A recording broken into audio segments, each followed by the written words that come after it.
सळसळत्या रक्ताच्या, जिवंत हृदयाच्या, शाबूत डोक्याच्या माझ्या तरुण मित्रांनो आणि मैत्रिणींनो, लेट्स टॉक विथ प्रवीण या युट्यूब चॅनलवर आपल्या सर्वांचं स्वागत. आपण अत्यंत लक्षपूर्वक सर्व एपिसोड्स पाहत आहेत हे माझ्या लक्षात आलं. आपण अत्यंत उत्तम कॉमेंट्स केलेले आहेत, अत्यंत पॉझिटिव्ह कॉमेंट्स मी वाचल्या, त्यामुळे माझा खूप उत्साह वाटला, मला खूप छान वाटलं. अशाच प्रकारे कॉमेंट्स लिहित चला. आपल्या चॅनलला सबस्क्राईब करा आणि शेअर करा. आणि ज्यांना तुम्ही शेअर कराल त्यांना सबस्क्राईब करायला सांगा. कारण बऱ्याच वेळेस असं होतं की आपण युट्यूबवरचे सगळे व्हिडिओ बघतो पण सबस्क्राईब करायचं विसरून जातो. ज्यांनी सबस्क्राईब केलं त्यांचे खूप खूप आभार.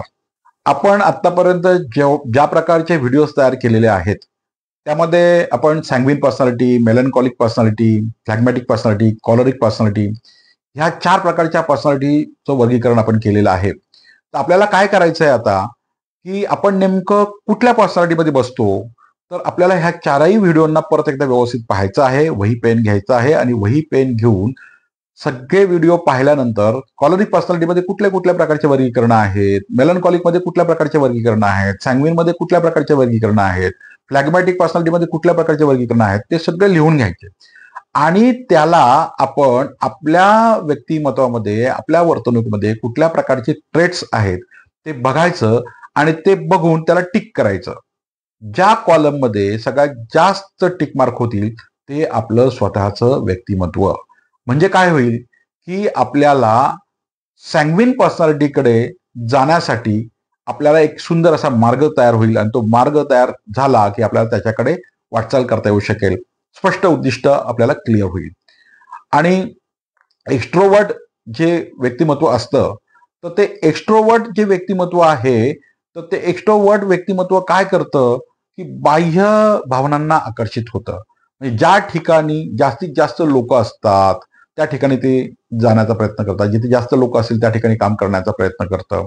आणि इंट्रोवर्ट स्वतःला कोंडून घेतं, ते एकटं एकटं राहतं, त्यामुळे ते बाहेर जात नाही, अंतर स्वतःवर अवलंबून राहतं. हे इंट्रोवर्ट अंतर्मुखी व्यक्तिमत्व. तर याचा आपल्याला आपण कशामध्ये बसतो, कशामध्ये मोडतो हे पाहण्यासाठी हे वर्गीकरण करणं, हे अनालिसिस करणं खूप गरजेचं असतं. याच्याकरता आपण स्वतःला ओळखण्याकरता मी तुम्हाला आणखीन एक एक्सरसाइज देईल की आपल्यामध्ये स्वतःमध्ये काय चांगल्या गोष्टी आहेत आणि काय अवगुण आहेत. तर चांगल्या गोष्टींची एक यादी तयार करायची आणि अवगुणांची एक यादी तयार करायची. ज्या चांगल्या गोष्टी आहेत त्या ठेवायच्या, नवीन काही आणखीन चांगल्या गोष्टी आपल्याला हव्या असतील तर त्या वाढवण्यासाठी प्रयत्न करायचा. आणि ज्या निगेटिव्ह गोष्टी आहेत, अवगुण जे आहेत ते आपल्याला काढून टाकायचे आहेत.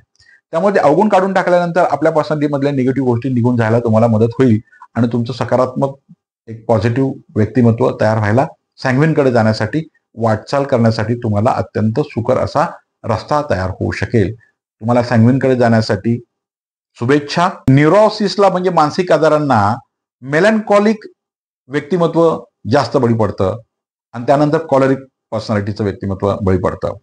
आणि सर्वात उत्तम मानसिक आजारांना कमीत कमी बळी पडणारं व्यक्तिमत्व म्हणजे सॅंग्विन पर्सनॅलिटी, आशावादी व्यक्तिमत्व होय. आणि त्यानंतर फ्लॅग्मॅटिक संतुलित व्यक्तिमत्वाचा नंबर लागतो. हा व्हिडिओ आपल्याला आवडला असेल तर सबस्क्राईब करा, लाईक करा, शेअर करा आणि कॉमेंट्स आठवणीने लिहा. Be happy and make others happy. धन्यवाद.